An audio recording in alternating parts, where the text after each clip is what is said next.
तो आज हम लोग स्टेट में थर्ड चैप्टर शुरू करें। तो चैप्टर का नाम है measures of central tendency.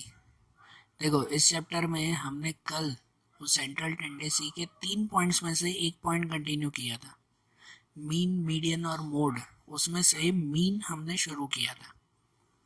Mean की कुछ फार्मूलाज हमने देखी थी, जिसमें हमने देखा था कि अगर रॉ डेटा हो ना, सिंपल नंबर्स हो ना, तो मीन की ये फार्मूला यूज होती है, x equal to sigma x upon n.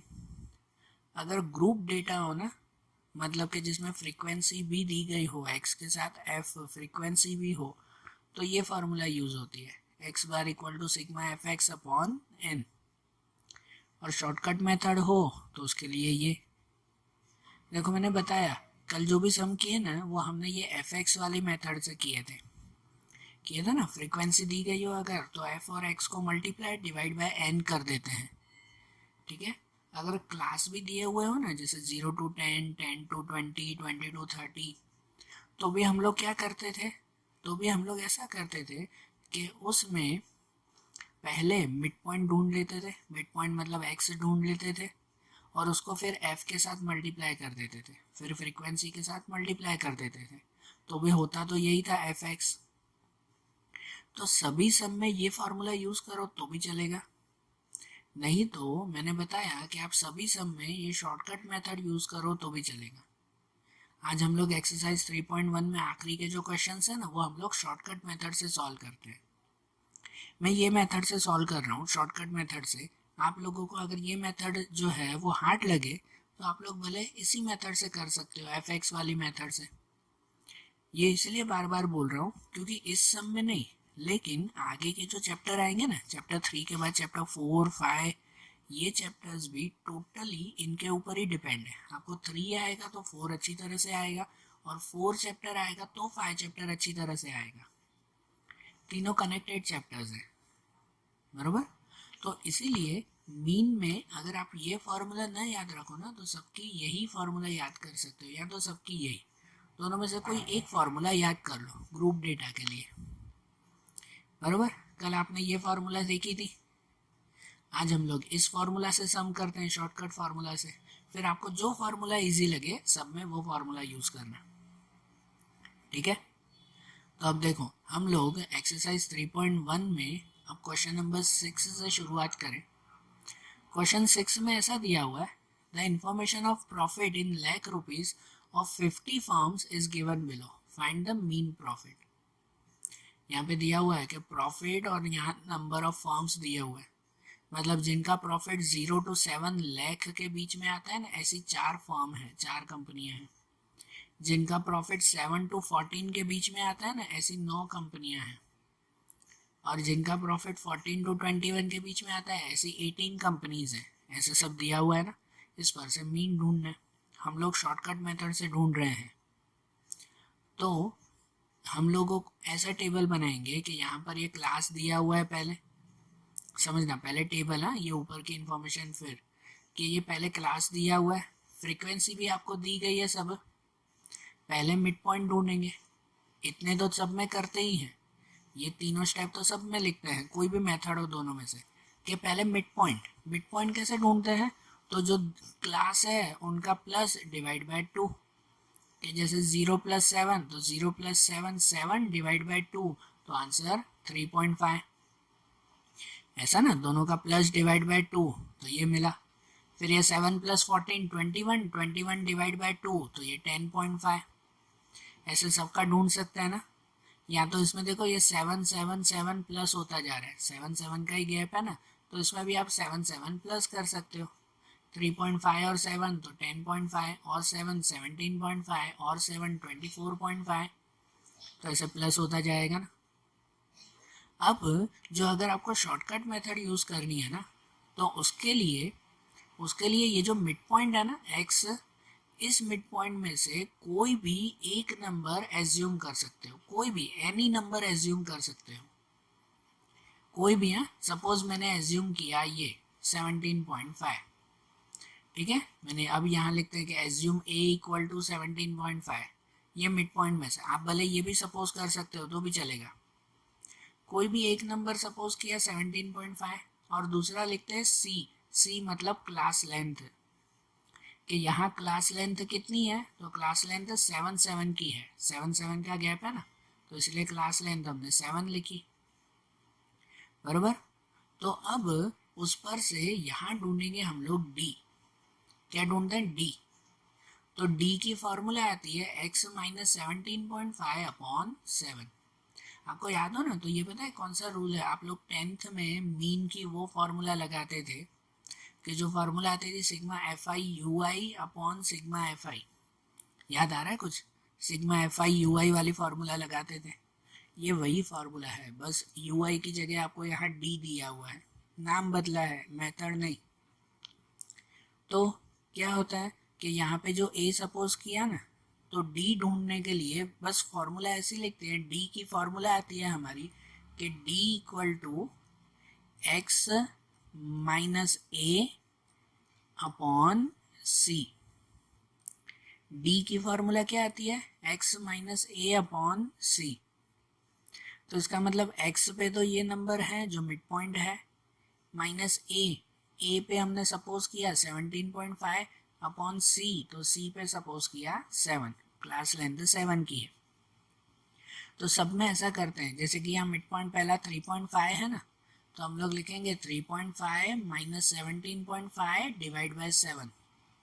तो 3.5 माइनस 17.5 करोगे तो आंसर मिलेगा 14, और 14 डिवाइड 7 तो आंसर होगा -2।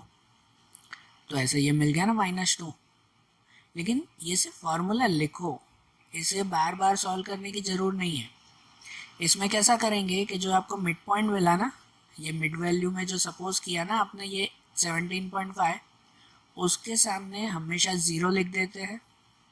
ऊपर वाले नंबर्स लाइन वाइज -1 -2 -3 -4 करके लिखेंगे, और नीचे वाले नंबर 1 2 3 4 5 ऐसे करके लिखेंगे। हमेशा ऐसे लिखा जाएगा लाइन वाइज। जो सपोज किया ना उसमें ये 0 ऊपर माइनस में और नीचे प्लस में, तो ये आपकी डी की कॉलम बन गई, ये डी का आंसर मिल गया आपको। डी के बाद फिर ढूंढते हैं, वो आता है एफ डी। डी के बाद एफ डी आता है, एफ डी मतलब एफ और डी का मल्टीप्लाई, एफ और डी का मल्टीप्लाई। जैसे यहाँ 14 और 2, तो 14 मल्टीप्लाई 2 -8, 9 मल्टीप्लाई 1 तो -9, माइनस में है ना, 18 मल्टीप्लाई 0 0, 12 मल्टीप्लाई 1 तो 12, और 7 मल्टीप्लाई 2 तो 14। फिर ये एफ डी का टोटल सिग्मा एफ डी, तो उसमें क्या करेंगे कि पहले ये दोनों प्लस करेंगे, 14 प्लस 12 26, 26 में से ये माइनस करेंगे, 26 माइनस 9 माइनस 8 तो आंसर मिल जाएगा 9। तो ये एफ डी का आंसर 9 मिला, और दूसरा एफ का टोटल करते हैं। फ्रीक्वेंसी का टोटल तो चाहिए ही होता है ना एन पे लिखने के लिए, तो फ्रीक्वेंसी इन सब का टोटल आया जैसे 50, बराबर। तो देखो हमने क्या किया है इसमें, फिर से समझ लेना, ये टेबल कैसे बनाई शॉर्टकट मेथड के लिए, कि क्लास और फ्रीक्वेंसी दी गई थी, मिड वैल्यू पहले ढूंढी, ये क्लास पर से आपने ढूंढी मिड वैल्यू, मिड वैल्यू में ये कोई भी एक नंबर सपोज किया, इसको नहीं तो इसको, इसको किसी को भी सपोज कर सकते हो, आंसर वही आएगा। कि समझो ये सपोज किया, तो जो सपोज किया उसके बाद ये डी ढूंढने के लिए उसके सामने 0, ऊपर लिखो माइनस वाले नंबर्स -1 -2 -3 -4, नीचे प्लस वाले नंबर 1 2 3 4, और फिर ढूंढो एफ डी, ये एफ और डी का मल्टीप्लाई। अब ये सब जो चीज़ें मिल जाए ना, तो उसे फिर फाइनली लिखते हैं हम लोग फार्मूला में, कि ये फार्मूला में रखें। Now mean equal to X bar की ये formula A plus sigma F D upon N multiply C, A plus sigma F D upon N multiply C. और यहाँ सब चीज़ें रखेंगे कि जैसे ए, तो ए की जगह पे आपने एज्यूम किया था वो 17.5, प्लस सिग्मा एफ डी, तो टेबल पर से सिग्मा एफ डी का आंसर मिला 9, अपॉन एन, एन मतलब जो सिग्मा एफ का आंसर फ्रीक्वेंसी का टोटल किया था ना वो 50, मल्टीप्लाई सी, तो सी क्लास लेंथ आपने किया वो 7। तो ये सब वैल्यू रख दी ना। अब ये 17.5 है ना, अलग ही रखते हैं, इससे अलग ही, इसको पहले प्लस नहीं करते, पहले इन तीनों का मल्टीप्लाई और डिवाइड कर देते हैं। आप लोग कैलकुलेटर में पहले ये कर सकते हो कि 9 मल्टीप्लाई 7 डिवाइड बाय 50, ऐसे किया करो। पहले मल्टीप्लाई 9 मल्टीप्लाई 7 डिवाइड बाय 50, तो आंसर मिल जाएगा कितना 1.26, बराबर ना। अब तो आपको 11th-12th में जो है वो कैलकुलेटर अलाउड है ना, तो आप लोग कैलकुलेटर से कर सकते हो अब ये मल्टीप्लाई और डिवाइड, कि 9 मल्टीप्लाई 7 डिवाइड बाय 50 तो 1.26, तो 17.5 प्लस 1.26, तो आंसर कितना मिल जाएगा 18.76। तो एक्स बार आपको मिल गया, ये मीन आपको मिल गया 18.76, मतलब कि हम लोग लिख सकते हैं ना द मीन प्रॉफिट इज 18.76। समझे? तो ये शॉर्टकट मेथड हुई। यही सम आपको शॉर्टकट मेथड से ना करना हो तो आप लोग एफ वाली मेथड से भी कर सकते हो, नॉर्मल मेथड से, जो हमने कल के सम्स किए थे वैसे। भाई पहले क्लास होगा आपके पास, फिर फ्रीक्वेंसी होगी, फ्रीक्वेंसी के बाद मिड वैल्यू आप लोग एक्स ढूंढोगे, और उसके बाद आखिरी में सिर्फ एफ एक्स ढूंढ लेना है, कि डी नहीं, खाली एफ एक्स ढूंढ लेते हैं। तो इनका टोटल मतलब ये सब की फिर उस फॉर्मूला में रखें sigma f x upon n. तो दोनों में से कोई भी मेथड से करो आंसर सेम मिलेगा, ठीक है। ये अब आपकी चॉइस है, आगे के जब जो भी चैप्टर्स हैं उन सब के लिए भी आपकी चॉइस है कि आप दोनों में से जो मेथड यूज़ करो। हम लोग एक्सरसाइज का दूसरा क्वेश्चन नंबर 7 वो भी एक शॉर्टकट मेथड से देख लेते हैं, बराबर, फिर आगे सॉल्व करेंगे। कि जैसे यहाँ दिया हुआ है the distribution of demand of an item of different days is follows, what is mean demand. कि यहाँ अलग अलग डिमांड की अलग अलग डेज है, कि मतलब डिमांड जब 5 to 14 यूनिट थी ना, जब 5 to 14 यूनिट की डिमांड थी वो 4 दिन चली, 15 to 24 यूनिट की डिमांड थी वो 17 दिन चली, ऐसे ये दिया हुआ है। उस पर से हम लोगों को मीन ढूंढना है। तो यहाँ जो मीन हम लोग फाइंड करें ना, तो इसमें ऐसे दिखेंगे कि यहाँ पर सबसे पहले ये डिमांड दी गई है, मतलब क्लास दिया हुआ है आपको सब, नंबर ऑफ डेज, फ्रीक्वेंसी भी दी गई है क्वेश्चन में। पहले मिड वैल्यू ढूंढेंगे, मिड वैल्यू मतलब कि वही क्लास का प्लस डिवाइड बाय 2। तो जैसे पहला क्लास है 5 और 14, तो 5 प्लस 14 19 डिवाइड बाय 2 तो 9.5, ठीक है। फिर 15 और 24, तो 15 और 24 डिवाइड बाय 2 तो 19.5। तो ऐसे सभी क्लास का ना, और यहाँ देखो यहाँ क्लास में खाली प्लस मत करते जाना, क्योंकि इस क्लास में सब में क्लास लेंथ सेम नहीं है, गैप सेम नहीं है, कि यहाँ 5 और 15 10 का गैप, फिर 25, फिर 35, फिर 50। तो देखो 25 35 ये सब 10-10 का गैप था, लेकिन 35 से 50 आ गया, मतलब 15 का गैप हो गया, फिर 50 से 65 फिर 15 का गैप हुआ, मीन्स गैप अलग है। तो मिड वैल्यू में सब में सेम सपोज नहीं होगा, ठीक है। पहले कैसे था, एक ढूंढ के फिर 777 प्लस करते जाते थे, इसमें ऐसा नहीं होगा। अब जो मिड वैल्यू मिल गई, तो मिड वैल्यू में कोई भी नंबर को सपोज करो, कोई भी नंबर को सपोज करो। समझो यहाँ मैंने सपोज किया 42 को, तो a इक्वल टू 42, और यहाँ c नहीं लिख सकते, यहाँ क्लास लेंथ नहीं लिख सकते, क्योंकि इसमें क्लास लेंथ सब में इक्वल नहीं है। इक्वल क्लास लेंथ हो ना तो ही लिखी जाती है, नहीं तो नहीं लिखी जाती, ये चीज़ नोट करना, ध्यान रखना इस बात को। इक्वल क्लास लेंथ हो तो ही लिखी जाएगी उसमें। तो अगर क्लास लेंथ नहीं लिखी ना, तो जो डी की पहले हमने फार्मूला लिखी थी ना, डी की फार्मूला हमने लिखी थी कि x minus a upon c, तो अब फार्मूला में सिर्फ x माइनस ए ही होगा, अपॉन में c नहीं आएगा। तो इसका मतलब यहाँ डी की फार्मूला में x माइनस 42, ए पे क्या सपोज किया 42, तो उसके लिए ना x माइनस 42। तो अब आप लोग वैसा भी नहीं कर सकते इसमें कि जहाँ 42 सपोज किया उसके बाद 0 और ऊपर 1 2 3 नीचे 1 2 3 लिखे, नहीं, वो जब c हो ना, जब क्लास लेंथ दिया हुआ हो तो ही, यहाँ क्लास लेंथ नहीं दिया हुआ है, तो आपको सब में माइनस करना पड़ेगा। आप कैलकुलेटर से माइनस करोगे x माइनस 42, मतलब कि 9.5 माइनस 42 तो 32.5, फिर 19.5 माइनस 42 तो 22.5, 29.5 माइनस 42 तो ये 12.5, बराबर ना। फिर 42 माइनस 42 0, 57 माइनस 42 15 और 72 माइनस 42 30, ऐसे डी मिलेगा बराबर। और डी के बाद फिर ढूंढेंगे एफ डी। एफ डी मतलब कि ये एफ और डी का मल्टीप्लाई, कि 4 मल्टीप्लाई 32.5, माइनस हो तो माइनस ही रखना, 17 मल्टीप्लाई 22.5, ऐसे एफ और डी का मल्टीप्लाई ना। फिर इन सब का टोटल, इन सब का टोटल ये आया -80, और यहाँ पे इसका टोटल मिला ये 90, ठीक है। और ये जो मिले ना उसे फिर फार्मूला में रखेंगे कि मीन की यहाँ फार्मूला आएगी a plus sigma F D upon N multiply C, नहीं आएगा क्योंकि इसमें c क्लास लेंथ नहीं है ना, तो c नहीं आएगा इसमें।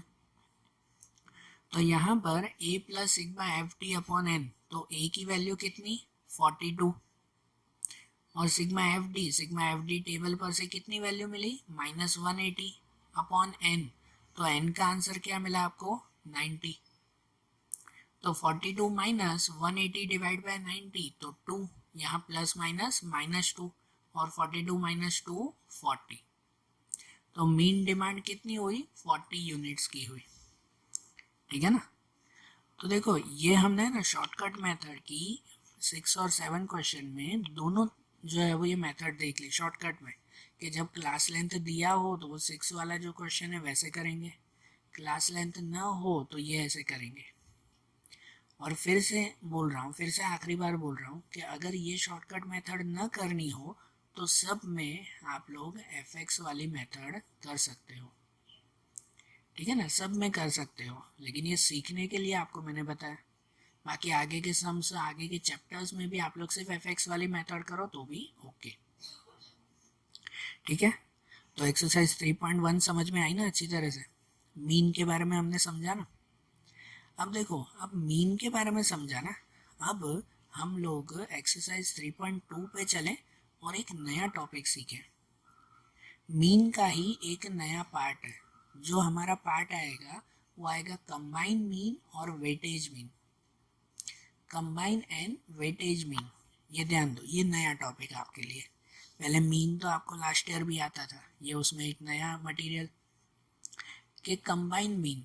कंबाइन मीन जिसे कहते हैं एक्स बार सी, एक्स बार और नीचे लिखते हैं सी। कंबाइन मीन मतलब क्या, कि जब दो या दो से ज़्यादा इवेंट हो ना, आप लोगों को अभी जैसे सब सम्स किया ना, उन सब सम में एक ही इवेंट था। एक इवेंट का मतलब क्या, कि उसमें जैसे हमें डिमांड का मीन ढूंढना था तो खाली डिमांड का ही ढूंढा, दूसरी कोई चीज़ का ढूंढा हमने नहीं, कोई एक एक चीज़ का ही मीन ढूंढते थे ना। लेकिन अगर कोई ऐसा हो कि जिसमें दो या दो से ज़्यादा इवेंट हो, दो या दो से ज़्यादा मीन हो, तो उसका कंबाइन मीन, कंबाइन करके अगर हमें मीन ढूंढना हो तो फिर ये फार्मूला आती है कंबाइन मीन। एक्स बार सी की फार्मूला आती है n1 x bar 1 plus n2 x bar 2। इसमें डॉट डॉट का मतलब क्या पता है, कि आगे आपको क्वेश्चन में जितने दिए हुए हो, अगर क्वेश्चन में 3 चीज़ें हो ना, 3 अगर टॉपिक हो ना, तो आपको n1 x bar 1, n2 x bar 2 plus n3 x बार 3 प्लस n4 एक्स बार 4, जितने भी दिए हुए हो उतने लिखेंगे।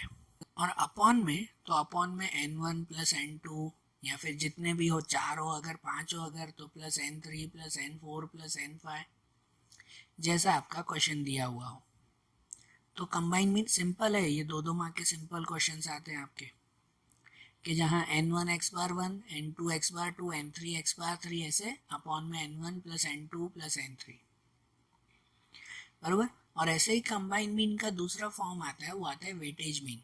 वेटेज मीन जिसे एक्स बार w कहते हैं, कि जब आपको क्वेश्चन में कोई इन्फॉर्मेशन का वेटेज दिया हो, वेटेज का मतलब होता है इम्पोर्टेंस दी गई हो, कोई चीज़ की जब इम्पोर्टेंस होती है ना, तो उसे हम लोग स्टैटिस्टिक की लैंग्वेज में वेटेज कहते हैं। तो जब वेटेज दिया हुआ हो ना, तो वेटेज के लिए ये फॉर्मूला आती है कि X bar W equal to w1 X bar 1, w2 X bar 2, या फिर आगे जितने भी हो, w3 एक्स बार 3, w4 एक्स बार 4, जैसे भी जितने भी क्वेश्चन हो, अपॉन में w1 x, w2, w3, w4, w5, जितने आपको क्वेश्चन में दिए हुए हो।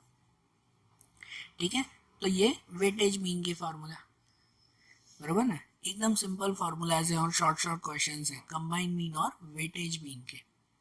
आपको एग्जाम में लिखा हुआ ही होता है कि फाइंड कंबाइन मीन, तो आपको कंबाइन मीन की फार्मूला रखेंगे, और जब लिखा हुआ हो या तो क्वेश्चन में दिया हुआ हो कि ये वेटेज है तो आपको वेटेज मीन की फार्मूला लगानी है। ठीक है, तो ये फार्मूला पहले बुक में नोट कर लो, तो हम लोग आगे सम में चले। देखो बेटा, आप लोग जब भी सम करो ना अकाउंट स्टेट या किसी के भी, तो ये चीज़ ध्यान दिया करो आप लोग कि आप लोग जैसे स्कूल में या क्लास में कैसे लिखते हो कि बोर्ड पे पहले हम लोग एक क्वेश्चन लिखवाते हैं, तो आप लोग फिर उसको बुक में कॉपी करते हो, फिर हम दूसरा क्वेश्चन शुरू करते हैं। इसमें भी ऐसा ही किया करो कि एक सम मेरा पूरा हो ना, तो वहाँ पॉज करके पहले वो सम आप बुक में लिख लो, फिर दूसरा सम शुरू करो, तो जिससे वो सम माइंड में बैठेगा भी आपको अच्छी तरह से। सिर्फ वो मोबाइल हाथ में पकड़ के मत बैठो, उसके साथ में बुक, नोटबुक, टेक्स्ट बुक सब खोल कर बैठो, तो पढ़ाई करने बैठते हैं। आराम से लेटे हुए खाली मोबाइल पकड़ के मत बैठना, वो पढ़ाई नहीं होगी। तो अब ध्यान रखो कि अब कंबाइन मीन और वेटेज मीन से हम लोग शुरुआत करें, तो एक्सरसाइज 3.2 पे चले हम लोग। एक्सरसाइज 3.2 में हम लोग क्वेश्चन नंबर 1 देखें, तो क्वेश्चन नंबर 1 में ऐसा दिया हुआ है, the mean of daily wage paid to 75 skilled worker of a factory was 280, whereas the mean of daily wage paid to 125 unskilled workers was rupees 150. Find the mean wage of all workers. अब यहाँ देखो, यहाँ पे क्या दिया हुआ है, the mean of, मतलब मीन मतलब पहले ही एक मीन दिया हुआ है, मीन ऑफ 75 स्किल्ड वर्कर्स। जो 75 स्किल्ड वर्कर्स है उनको मीन मतलब उनको एवरेजली 280 रुपये मिलते हैं, ये एवरेज है ना। और जो 125 अनस्किल्ड वर्कर है ना, तो उनको एवरेजली रुपीज़ 150 मिलते हैं।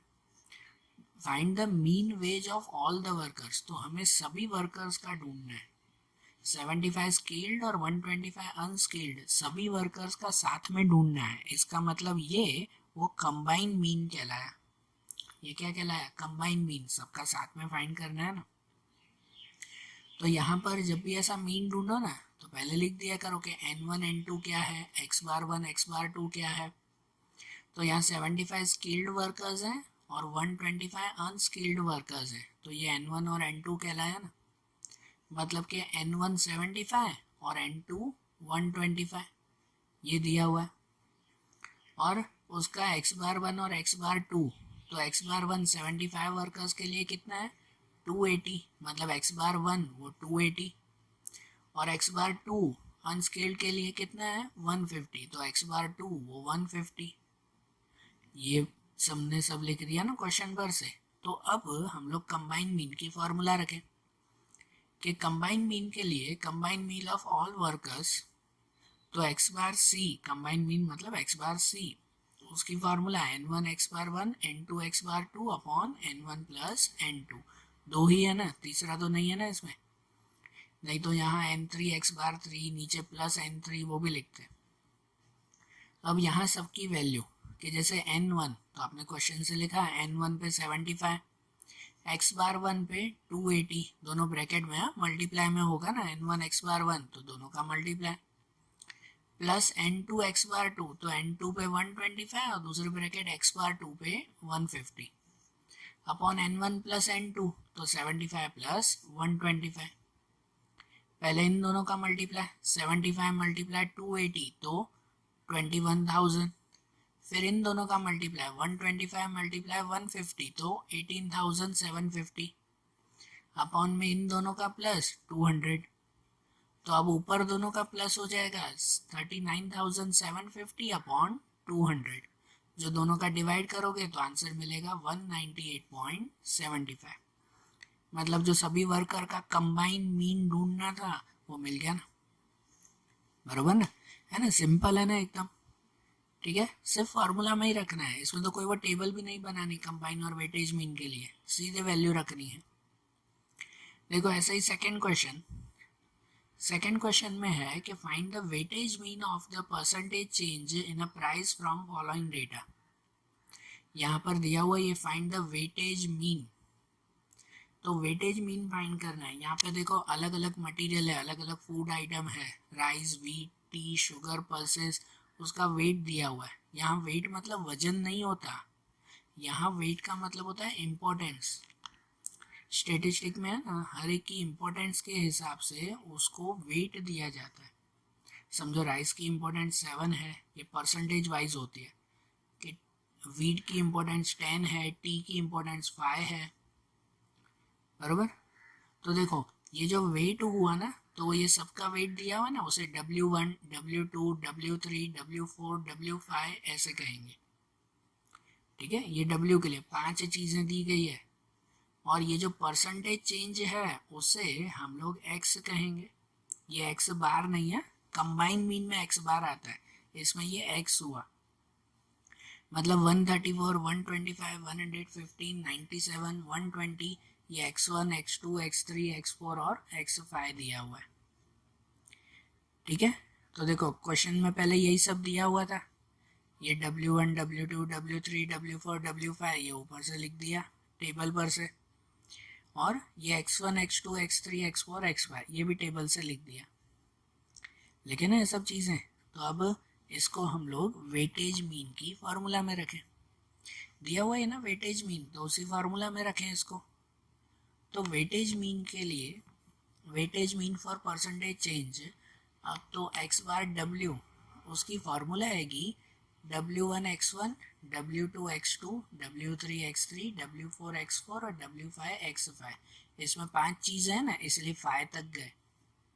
बोल रहा हूँ जैसे क्वेश्चन में हो 3 चीज़ें होती तो 3 तक ही लिखते, अगर 7 होती तो 7 तक भी लिखते, जैसा क्वेश्चन हो ना। और ये वेटेज मीन के वक्त x बार 1 नहीं आता है, ये x बार 1 नहीं है, सिर्फ x1, x2, x3, और नीचे जो है वो वेटेज में, ये W1, W2, W3, W4, W5, बराबर, आप सबकी वैल्यू।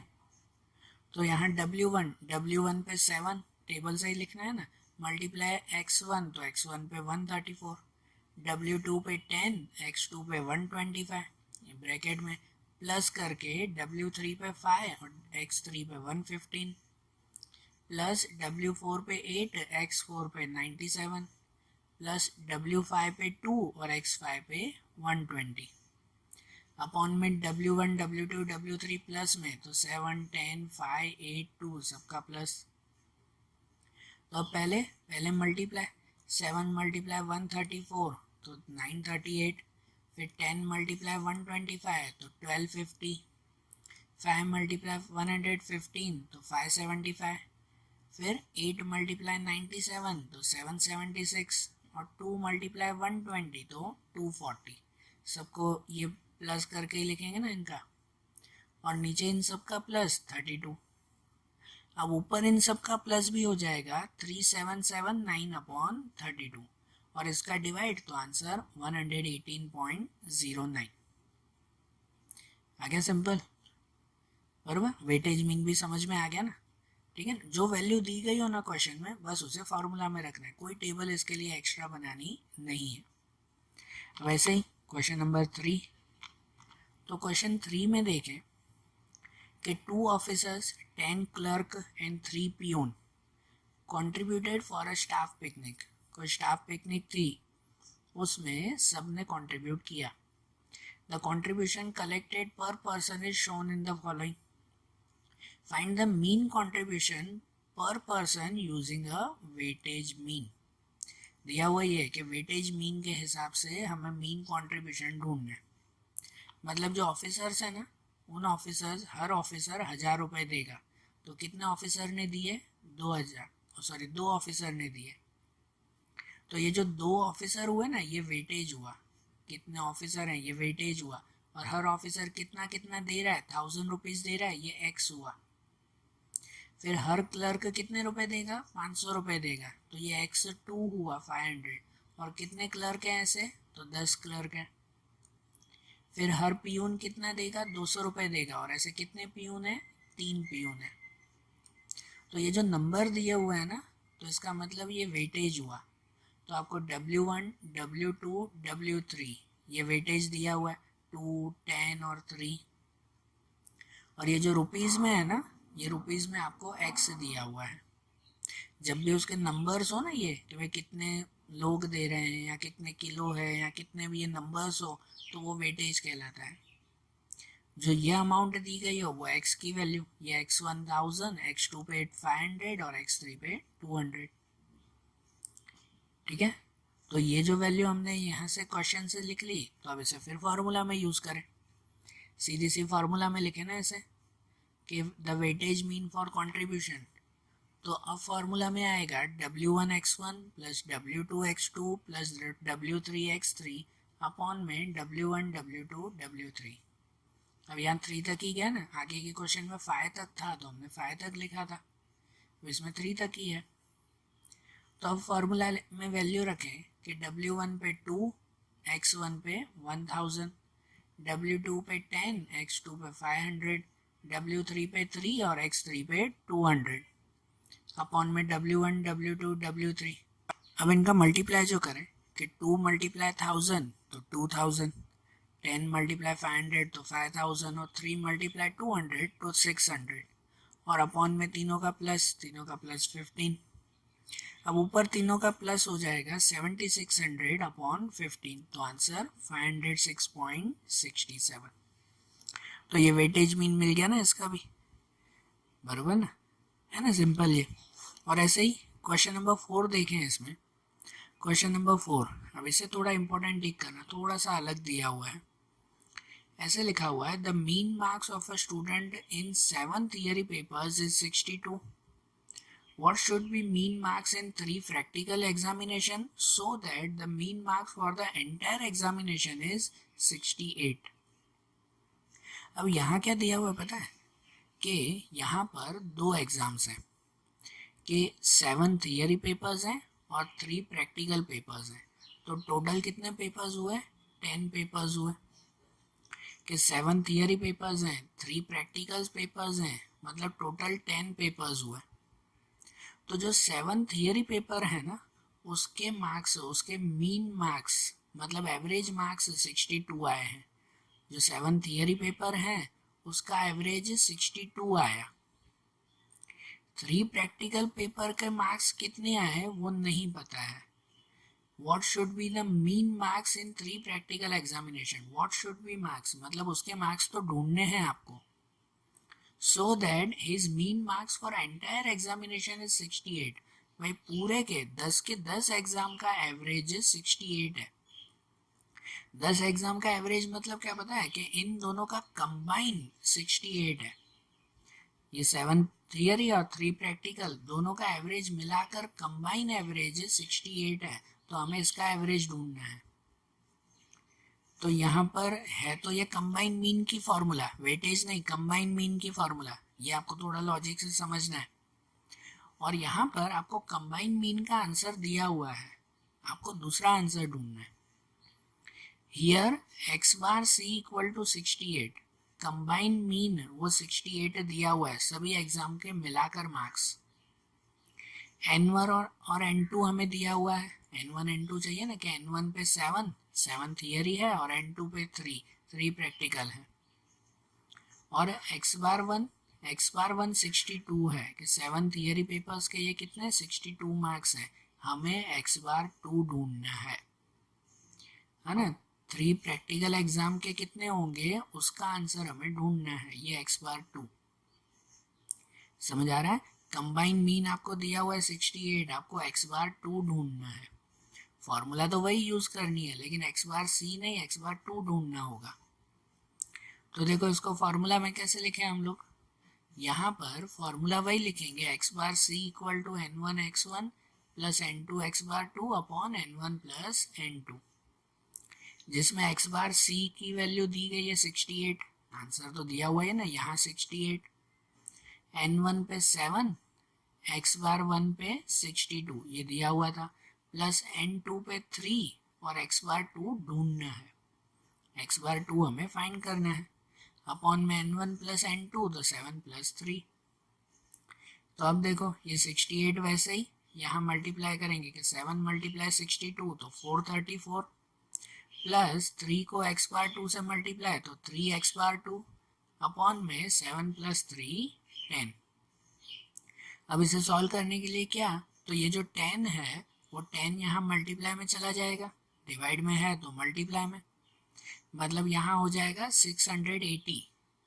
तो 680 इक्वल टू 434 प्लस 3x2, बाकी के वही रहेंगे ना।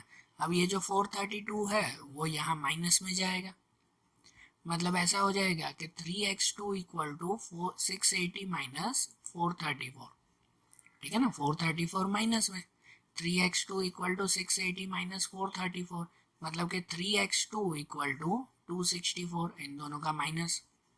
अब ये x2 ढूंढने के लिए ये 3 डिवाइड में, तो x2 equal to 246 divide by 3, तो आंसर 82। मतलब जो 3 प्रैक्टिकल एग्जाम थी ना उसका एवरेज मार्क्स वो कितने हैं, 82 है। समझ आई बात, ये कैसे फाइंड किया, फार्मूला वही थी ना, लेकिन इसमें x बार c दिया हुआ था, हमने x बार 2 ढूंढा। ओके ठीक है। तो आज जैसे हमने इस चैप्टर की ये 3.2 एक्सरसाइज कंप्लीट की, मीन हमने कंप्लीट किया, अब ऐसे ही इसकी आगे की एक्सरसाइज कल के वीडियोस में देखेंगे। Okay, thank you.